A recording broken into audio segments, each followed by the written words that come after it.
Assalamualaikum warahmatullahi wabarakatuh.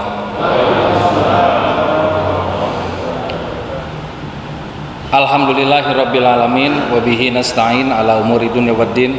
Wassalatu wassalamu ala asrofil anbiya'i wal mursalin wa ala alihi wa sahbihi ajmain. Asyhadu an la ilaha illallah wahdahu la syarikalah wa asyhadu anna Muhammadan abduhu wa rasuluhu la nabiyya ba'dah. Banyak yang melihat, sedikit yang mendengar. Banyak yang mendengar, sedikit yang memperhatikan. Banyak yang memperhatikan, sedikit yang mengerti. Banyak yang mengerti, sedikit yang mengamalkan.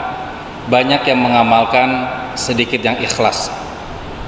Banyak yang ikhlas, sedikit yang tetap ikhlas ketika pandemi, kesulitan, musibah, ujian, cobaan menimpa kehidupannya. Jadi walaupun saya perhatikan di sini dari tatapan matanya penuh dengan cobaan, ya, semoga tetap ikhlas, ya.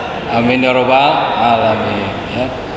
Segala puji bagi Allah yang telah mempertemukan kita hari ini di Masjid Al-Hidayah Bukit Simanggu City. Mudah-mudahan Allah juga pertemukan kita di surga nanti. Amin. Salawat dan salam semoga tetap tercurahkan kepada junjungan kita Nabi Muhammad Sallallahu Alaihi Wasallam beserta keluarganya, sahabatnya, pengikutnya, pengikut dari pengikutnya hingga akhir zaman. Semoga kita bisa istiqomah mengikuti langkah-langkah beliau sampai tuntas ke surga nanti. Amin ya rabbal alamin. Terima kasih kepada Bapak Ketua DKM dan para jamaah sekalian, para sepuh, para ustadz yang hari ini hadir, yang telah memberikan kesempatan untuk saya hari ini berbicara, menyampaikan materi. Judulnya adalah sisi lain keutamaan istirja dalam merespon berbagai musibah. Sebelumnya izinkan saya memperkenalkan diri, karena ada pepatah mengatakan tak kenal maka ta'aruf, ya. Nah, kekenalan, ya. Kenalkan, nama saya Nunu Zainul Fuad, biasa dipanggil Zain, ya, dipanggil Zain atau Kang Zain, akrabnya seperti itu, ya. Sini ada beberapa sahabat saya juga, ada Pak Suherman, ya. Ada di sana ada Kang Yasir, ya. Ada yang lain juga mungkin tidak tersebut, agak lupa, ya. Alhamdulillah bisa silaturahim. Saya beberapa kali juga sholat di sini, ya, berjamaah. Alhamdulillah senang bisa bersilaturahim dengan Bapak Ibu sekalian. Baik, kita langsung ke materi Bapak Ibu sekalian. Oh iya, saya tinggal di Ciamas Bogor, ya, di Ciamas, ya. Tadi diperkirakan sebelum jam 6 sudah sampai, cuman memang ternyata ada diputar dulu di sini, ya, agak muter dulu, ya, jadi agak sedikit terlambat. Alhamdulillah dapat ikut rakaat kedua. Bapak Ibu sekalian, ada ibunya, ya? Bapak-bapak sekalian berarti, ya. Bapak-bapak sekalian, jamaah Masjid Al-Hidayah rahimakumullah, mengapa sebuah peristiwa disebut sebagai musibah? Ini penting kita gali dari akarnya, karena kadang-kadang seseorang mengatakan sesuatu tapi tidak memahami maknanya. Kadang ada ustadz menyampaikan, semoga jamaah sekalian mendapatkan hidayah, taufik dan inayah dari Allah. Terus kita sebagai jamaah mendengar dan menjawab amin, betul, ya? Terus ditanya, apa bedanya hidayah, taufik dan inayah? Enggak tahu, tapi sudah terlanjur diaminkan, ya. Kita sering mengaminkan sesuatu yang enggak kita paham. Maka kita pahami mulai dari definisi apa sih sebetulnya yang namanya musibah, ya. Nanti kita akan pahami. Nah, apa tujuan Allah memberikan musibah dalam kehidupan seseorang? Karena setiap takdir Allah, baik dan buruknya, pasti mengandung dua hal. Satu, kebenaran. Dua, kebermanfaatan. Tidak mungkin ada takdir Allah yang tidak benar, karena Rabbana ma khalaqta hadza batila. Dan tidak mungkin ada takdir Allah yang sia-sia. Takdir Allah pasti benar dan pasti bermanfaat, walaupun terlihat baik atau buruk, ya. Itu sebabnya orang yang beriman selalu berbaik sangka, berhusnuzon kepada Allah, dan menanyakan kepada dirinya, apa sih tujuan Allah menghadirkan musibah ini dalam kehidupan. Bapak-bapak jamaah Masjid Al-Hidayah rahimakumullah, sebuah peristiwa disebut musibah, ya, itu ketika seseorang merasa kehilangan. Loh, kok begitu? Contoh, ada musibah rumah kebakaran, berarti kehilangan rumah. Ada orang mobilnya dicuri, berarti kehilangan mobil. Rumahnya dirampok, berarti kehilangan barang-barang di rumahnya. Suaminya atau istrinya meninggal, berarti kehilangan istrinya. Jadi kalau kita lihat, musibah itu judulnya adalah kehilangan. Judul dari musibah itu adalah kehilangan. Namun uniknya, kalau kita bicara hukum energi, karena segala sesuatu yang ada di alam semesta ini adalah terkait dengan energi, berbahan dasar energi. Ternyata dalam hukum kekekalan energi dikatakan tidak ada energi yang hilang. Energi hanya berubah, hanya berpindah, berubah bentuk.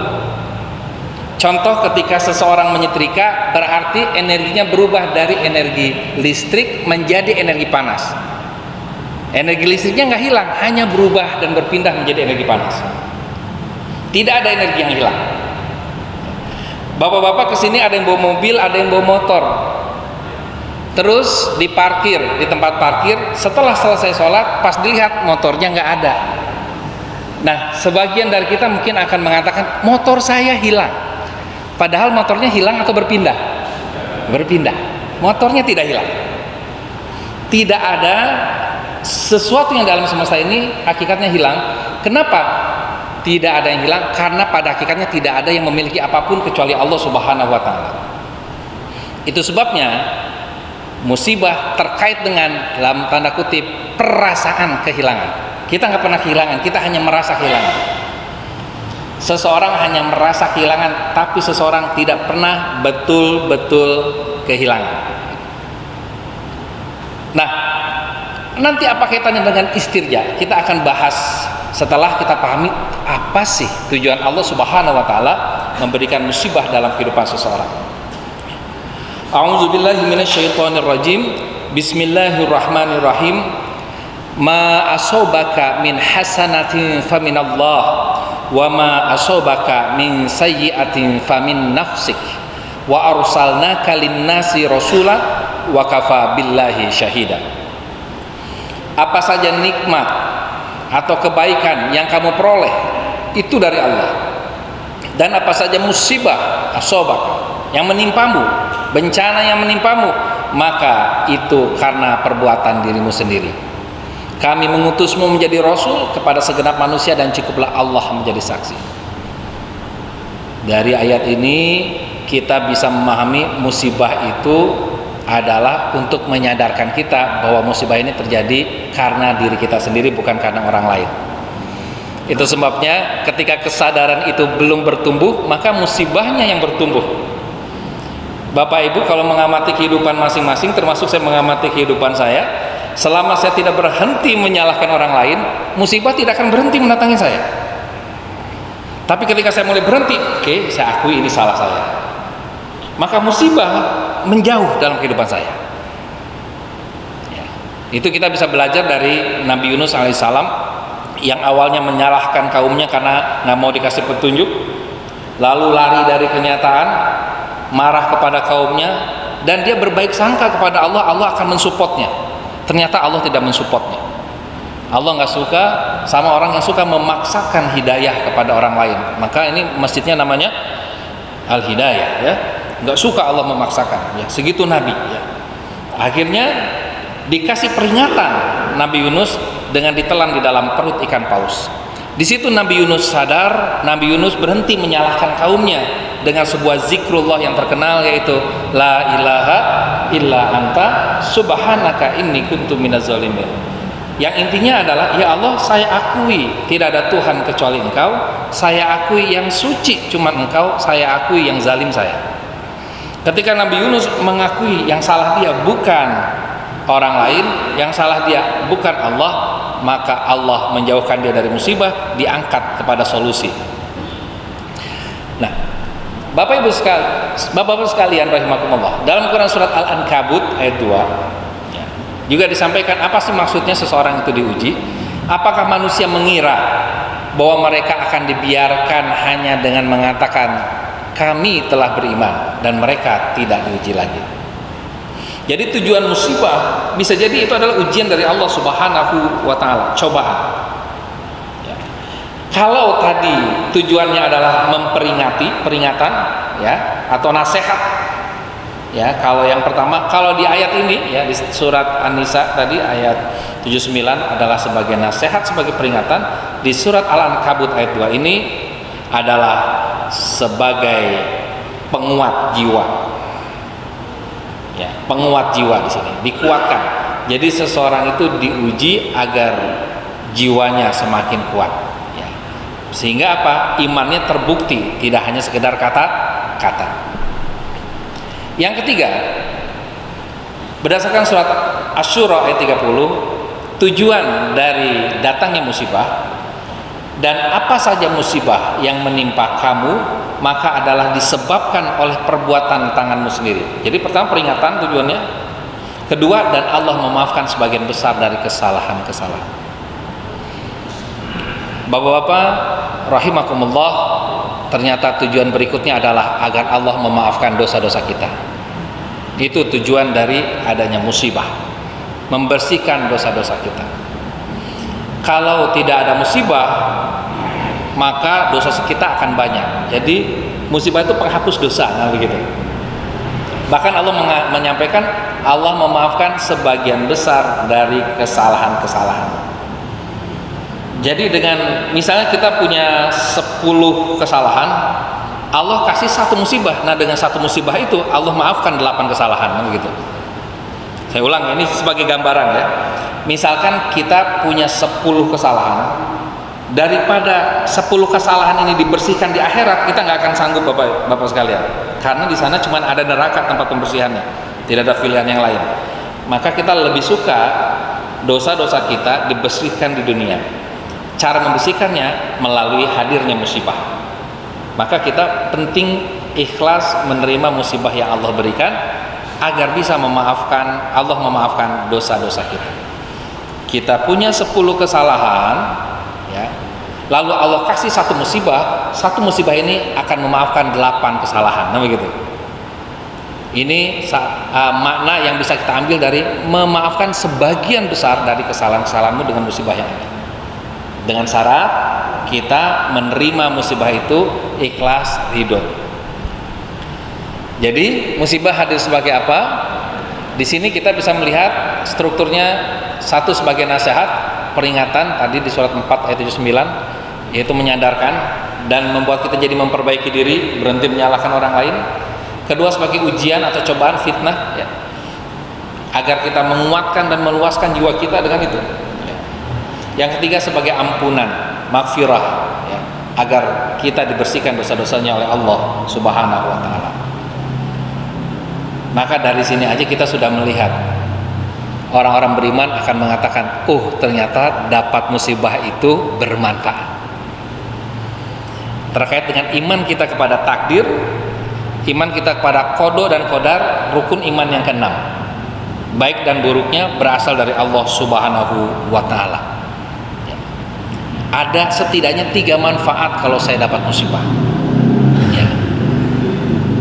Bahkan dalam hadis Rasulullah Shallallahu Alaihi Wasallam bersabda yang artinya, tiada seorang mukmin ditimpa rasa sakit, kelelahan, kepayahan, diserang penyakit atau kesedihan, kesusahan, sampai pun duri yang menusuk tubuhnya, kecuali dengan itu Allah membersihkan dosa-dosanya. Maka beruntunglah orang-orang yang dapat musibah lalu dia memahami tujuan Allah menghadirkan musibah itu kepada hidupnya. Tapi tentu saja menjadi rugi orang-orang yang dapat musibah tapi dia mengeluh karena dia tidak paham apa tujuan Allah menghadirkan musibah itu dalam kehidupannya. Kita sepakat surga itu bersih dan luas. Itu sebabnya Allah hadirkan berbagai musibah di dunia agar jiwa kita semakin bersih dan luas. Masjid yang bersih ini saja ya, orang akan sungkan masuk ke dalam masjid ini ketika kakinya kotor. Orang akan sungkan masuk ke masjid ini ketika dia belum bersih, belum berwudu. Ini baru masuk ke dalam masjid. Masjid ini bersih dan luas. Yang masuk udah bersuci semuanya, bersih. Apalagi kalau mau masuk surga. Surga itu bersih dan luas. Maka orang-orang yang masuk ke surga harus dalam keadaan jiwa yang bersih dan luas hatinya, tidak sempit. Maka penting Allah hadirkan musibah dalam kehidupan kita sehingga jiwa kita dibersihkan oleh Allah, diluaskan oleh Allah Subhanahu wa taala. Kalau masih kotor, mau masuk masjid harus ke kamar mandi dulu, bersih-bersih ya, cuci kaki, cuci tangan ya, berwudu. Sama kira-kira gambarannya begitu. Kalau mau masuk surga, karena surga itu sangat bersih dan sangat luas, lalu kita mau masuk tapi kita masih bawa kotoran, mau nggak mau harus dibersihkan dulu. Nah, di neraka, na'udzubillahi min dzalik, daripada kita dibersihkan di neraka, maka berhusnuzon kepada Allah, berbaik sangka kepada Allah, merasa beruntung ketika Allah hadirkan musibah dalam kehidupan kita. Karena musibah itu akan membuat kita semakin sadar, semakin memperbaiki diri, menguatkan, meluaskan jiwa, dan juga membersihkan dosa-dosa kita, insyaallah. Allah Subhanahu wa taala di surat Al-Ankabut juga berfirman ayat 57, A'udzubillahi minasyaitonirrajim. Kullu nafsin dha'iqatul maut, summa ilaina turja'un. Tiap-tiap yang berjiwa akan merasakan mati, kemudian hanyalah kepada kami kamu dikembalikan. Ya, nanti ada kalimat dikembalikan ini terkait dengan istirja. Ya. Setiap jiwa, nafs. Jadi yang mati itu jiwa. Nanti insya Allah kapan-kapan kalau ada kesempatan lagi saya akan coba ulas lebih jauh apa itu jiwa, apa itu ruh, apa itu tubuh secara sederhana ya, karena membahas ruh nggak bisa luas kecuali apa yang sudah disampaikan di dalam Al-Quran ya, sedikit saja. Cuman beda antara jiwa dan ruh, karena banyak yang menyamakan antara jiwa dan ruh. Kalimat jelas kullu nafsin, bukan kullu ruhin ya. Jadi yang mati itu jiwa, ruh nggak mati. Ruh tidak mengalami kematian.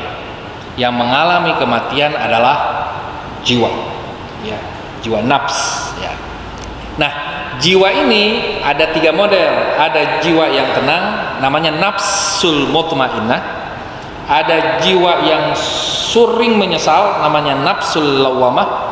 Ada jiwa yang suka menyuruh kepada keburukan, namanya nafsul ammarah bisu. Ya, ini ada 3 jiwa. Nah, yang dipanggil sama Allah ke dalam surga itu adalah jiwa yang tenang. Ya ayyatuhan nafsul mutmainnah, wahai jiwa yang tenang, dipanggil ya. Sama di koran-koran juga kita kan diumumkan kalau meninggal dunia telah meninggal dengan tenang. Kita tidak ingin diumumkan telah meninggal dengan penuh penyesalan ya. Ya, nggak enak ya itu. Kalau makanya hidup ini jangan banyak penyesalan bapak-bapak sekalian. Aduh, dulu salah milih istri ini. Jangan ya, jangan banyak penyesalan.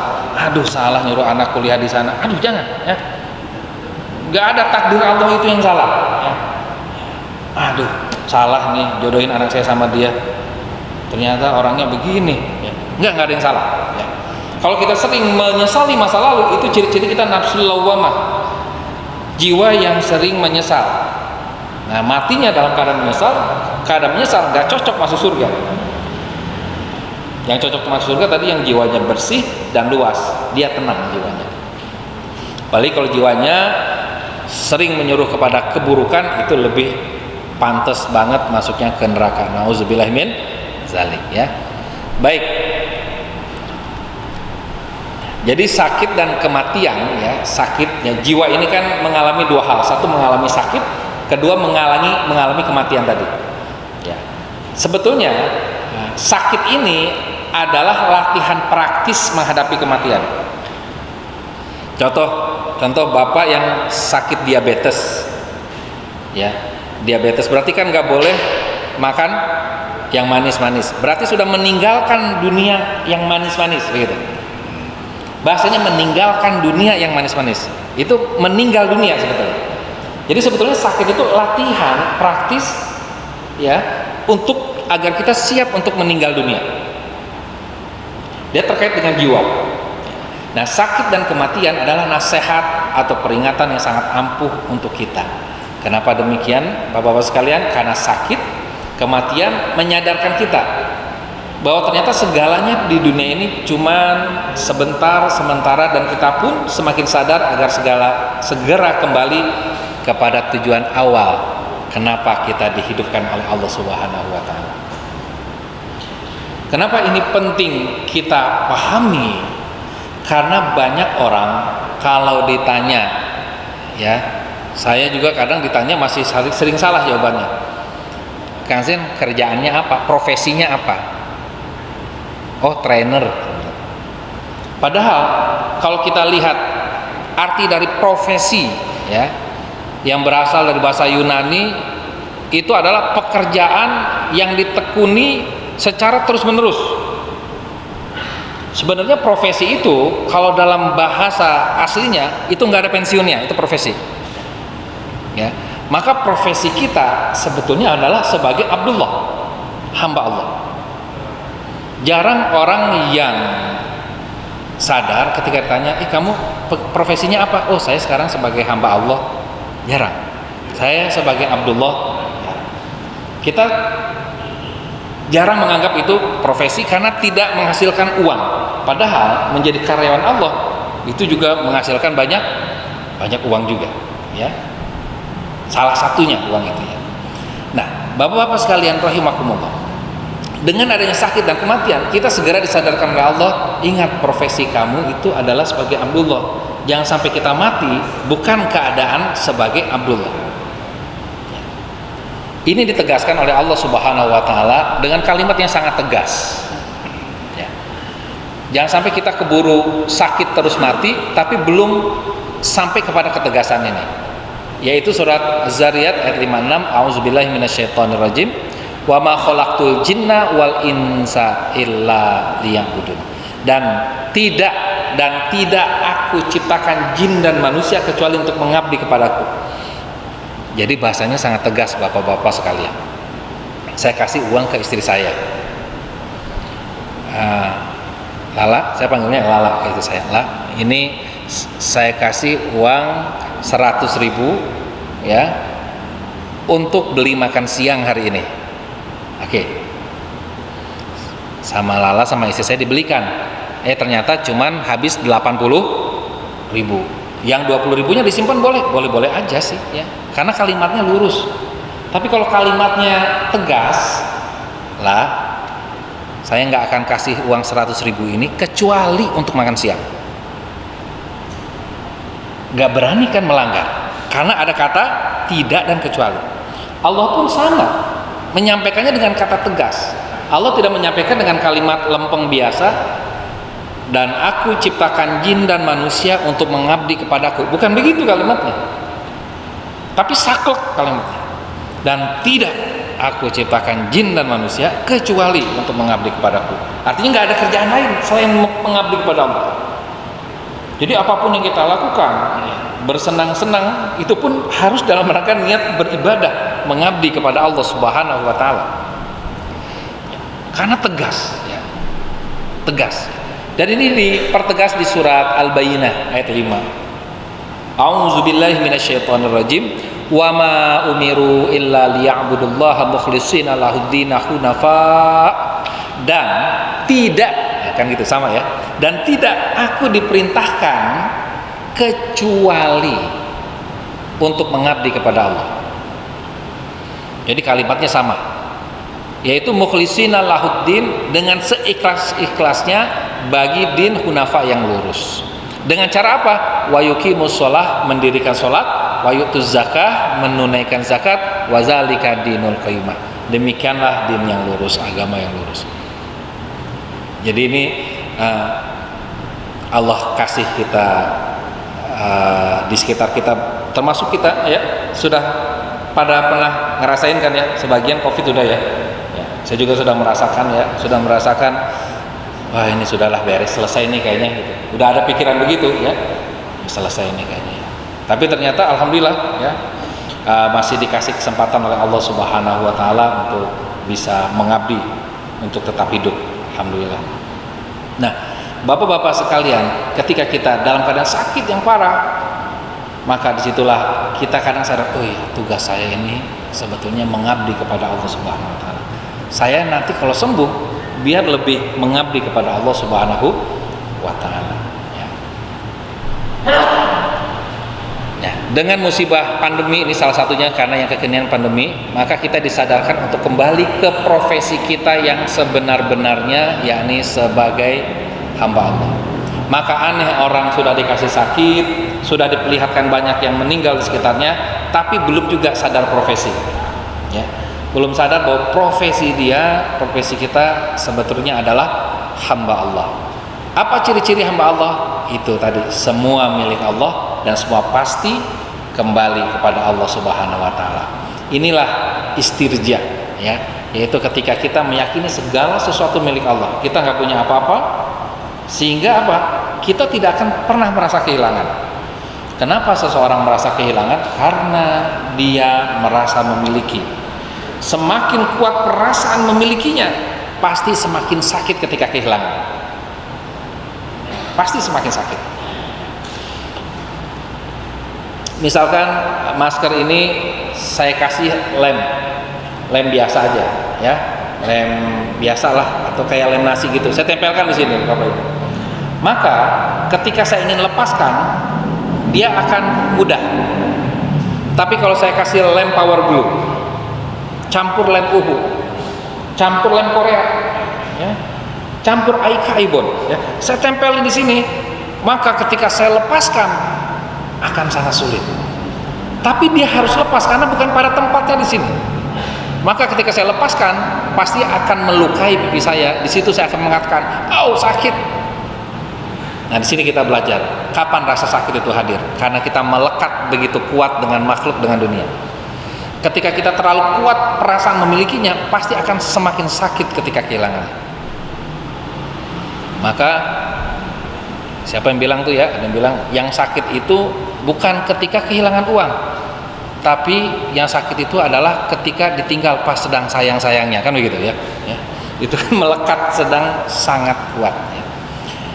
Oke, ya, milik Allah dan pasti akan kembali kepada Allah. Inilah cikal bakal istirja itu, kesadaran dari profesi hamba Allah.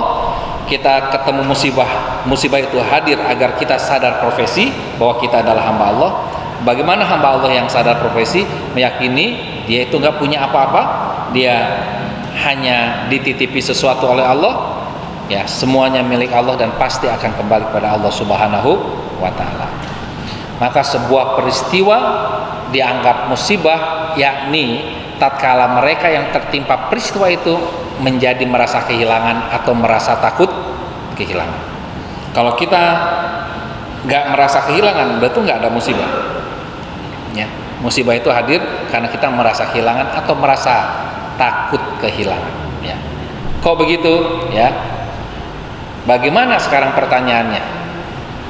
Bagaimana caranya agar seseorang itu tidak perlu merasa kehilangan dan merasa takut kehilangan? Nah, kira-kira bagaimana bapak-bapak, ya, caranya agar seseorang tidak perlu merasa kehilangan dan atau merasa takut kehilangan? Ya, karena ini bukan training, kalau training biasanya ditanya satu-satu gitu, ya. Nah, ini kajian, ya, jawabnya dalam hati nggak apa-apa, ya. Jawabannya kita akan bahas di surat Al-Baqarah 155 157. A'udzubillahi minasyaitonir rajim. Bismillahirrahmanirrahim.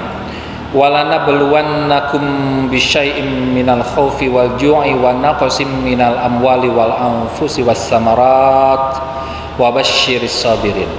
Dan sungguh kami akan menguji kalian dengan sesuatu dari sedikit rasa takut, dengan peristiwa dari sedikit rasa takut. Minal khauf, ya. Jadi yang pertama kali diuji rasa takut, kepanikan dulu, nomor satu itu dulu, ya. Jadi saya mendengar tausiah dari Ustadz Khalid Basalamah, ya. Jadi seseorang itu, ya, kata beliau, tidak akan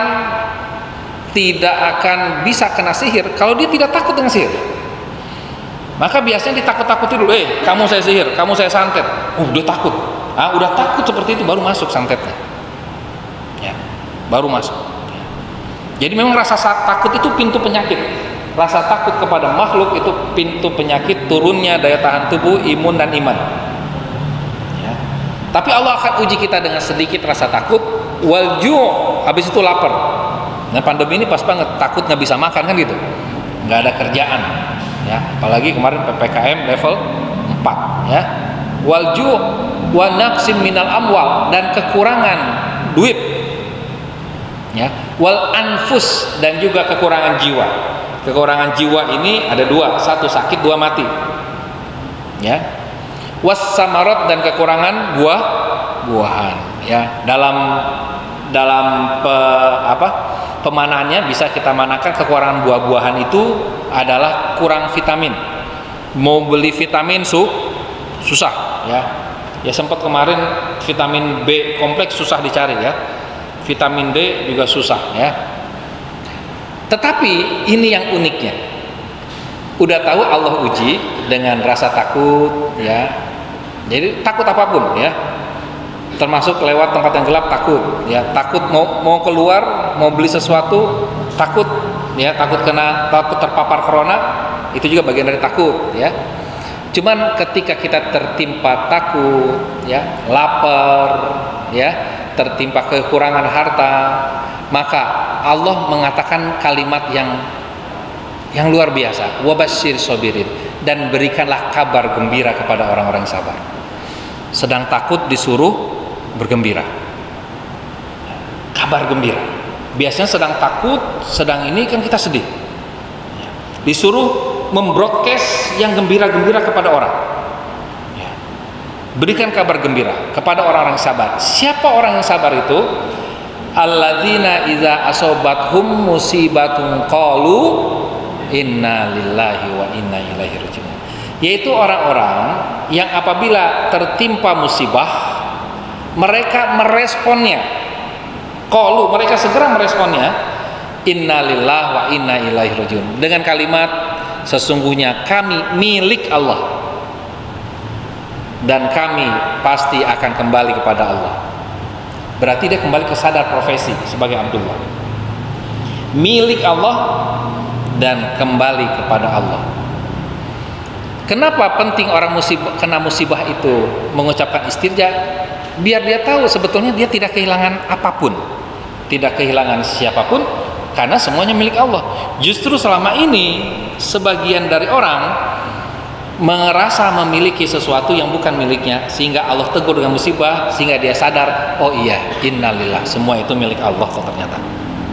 Wa inna ilaihi rajiun, semua itu ternyata akan kembali kepada Allah. Mau dipertahankan gimana pun pasti akan lepas suatu saat.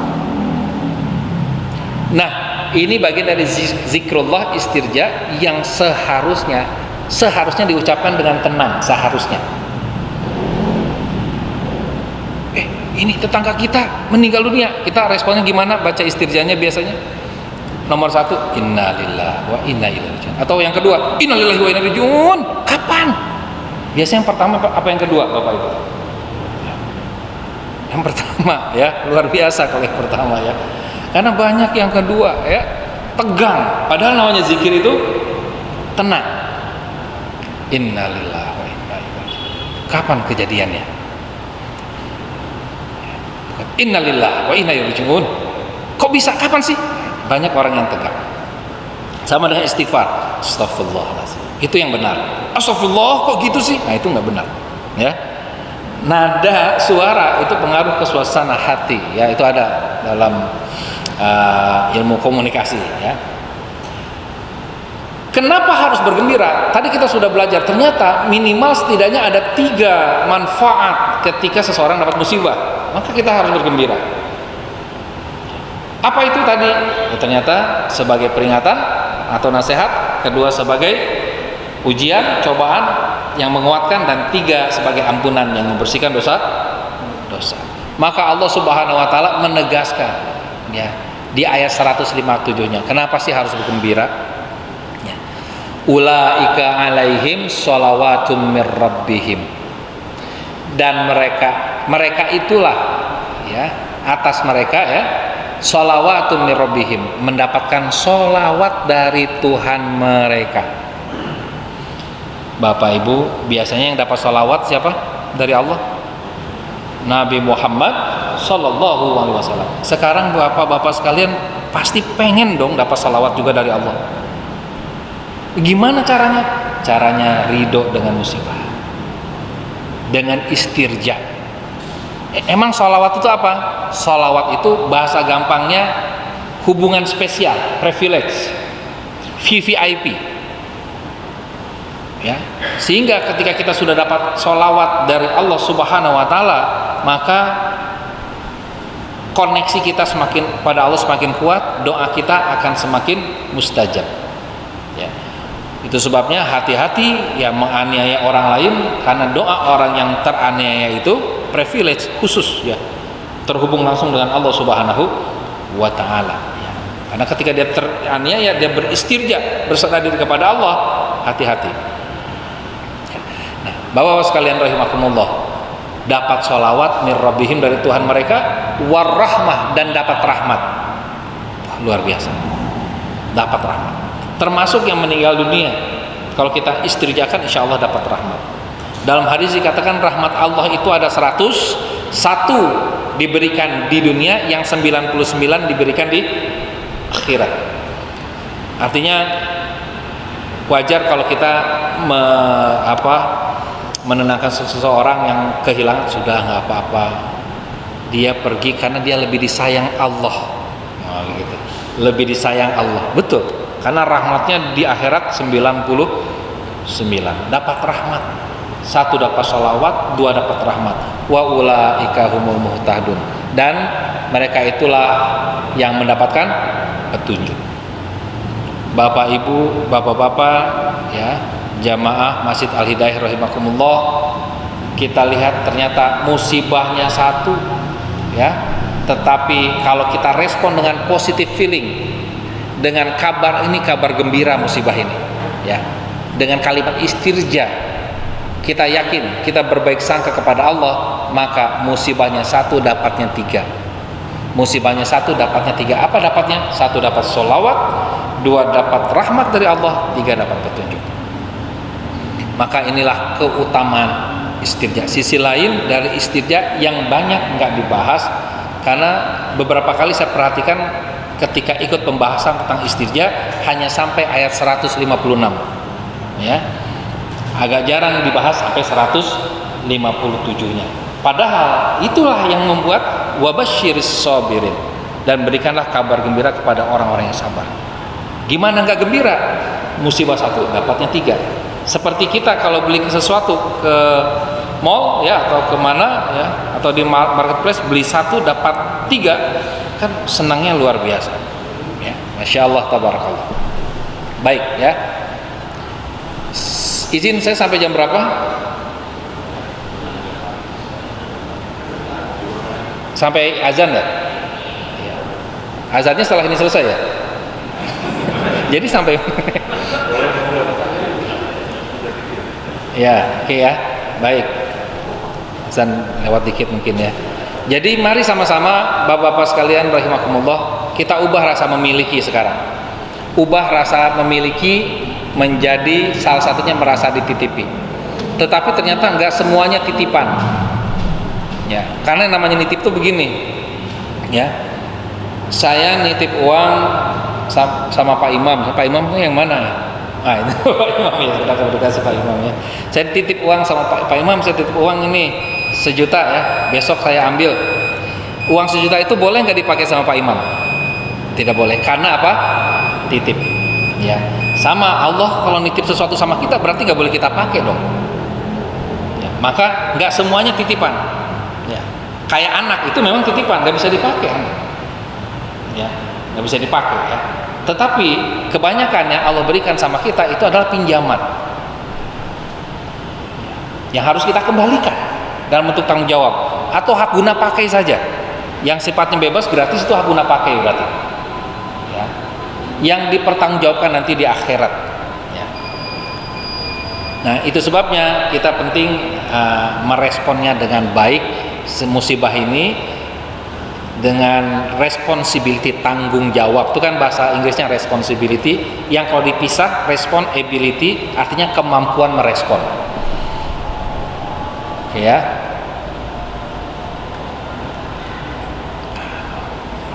Langsung saya baca aja ya, karena sudah azan. Dan kehidupan dunia tidak lain hanyalah kesenangan yang palsu menipu. Ya, maksud menipu adalah senangnya sebentar, sedihnya juga sebentar. Itu nipu ya. Yang asli di akhirat nanti. Kalau masuk surga senang terus-terusan, masuk neraka sedih terus-terusan. Tapi selama di dunia itu nipu, senangnya sebentar, sedihnya sebentar. Semuanya sudah tertulis di Lauh Mahfuz, di surat Al-Hadid ayat 22. Kenapa demikian? Supaya kamu jangan bersedih terhadap apa yang luput dari kamu, dan supaya kamu jangan terlalu senang terhadap apa yang diberikannya kepadamu. Ya, begitu Bapak Ibu sekalian. Maka respon kita yang keliru atas sebuah musibah akan mengundang musibah yang lebih besar. Bahkan respon kita yang keliru atas sebuah anugerah pun bisa mengundang musibah yang besar. Apapun bentuk musibahnya, responlah segera dengan istirja. Apapun bentuk anugerahnya, responlah segera dengan hamdalah ya. Seseorang yang terkena musibah lalu ia meresponnya dengan sombong dan bermaksiat atau zalim, maka ia sedang mengundang musibah yang lebih besar. Ya, contohnya menyalahkan orang lain. Bahkan seseorang yang diberikan anugerah lalu ia tidak meresponnya dengan bersyukur, maka sejatinya ia sedang mengundang musibah ke dalam kehidupannya. Senang berlebihan adalah bukti kehilangan syukur yang hakiki. Karena ada rasa memiliki dan ada rasa takut kehilangan, maka senangnya berlebihan, sedihnya juga berlebihan. Sungguh ajaib keadaan orang yang beriman, seluruh urusannya itu baik. Ini tidaklah didapati kecuali pada orang beriman. Jika mendapatkan kesenangan, ia respon dengan syukur, itu baik baginya. Jika ia mendapat kesusahan, ia respon dengan sabar, dan itu baik baginya ya. Jadi ada musibah, ada anugerah dalam hidup ini, kita respon dengan menerimanya, bukan dengan menolaknya. Jadilah orang yang nomor 1 dan 2. Nomor 1 adalah orang yang mampu menerima musibah, dia sabar hikmah. Apa hikmahnya dan kesabaran itu? Dapat sholawat, dapat rahmat, dapat petunjuk, dapat ampunan dari Allah Subhanahu wa Ta'ala. Kalau nomor 2, menerima anugerah, ini namanya syukur nikmat. La in syakartum la azidannakum. Kalau nomor 3, menolak anugerah, ini namanya ingkar nikmat. Dengan sombong, senang berlebih-lebihan, itu bagian dari menolak anugerah. Dan yang nomor 4 adalah menolak musibah, ini namanya ingkar hikmah. Rugi, udah dapat musibah nggak dapat hikmahnya. Nauzubillah min zalik ya. Jadi syukur nikmat itu penting, sedangkan sabar hikmah itu sangat penting. Dengan istirja ini kita dilatih untuk sabar hikmah. Masya Allah, tabarakallah. Hai ya. Baik, demikian apa yang bisa saya sampaikan pada kesempatan kali ini. Mohon maaf lahir dan batin, semua kebenaran berasal dari Allah, yang salah dari saya. Ada tanya jawab? Atau langsung tutup? Biasanya bagaimana?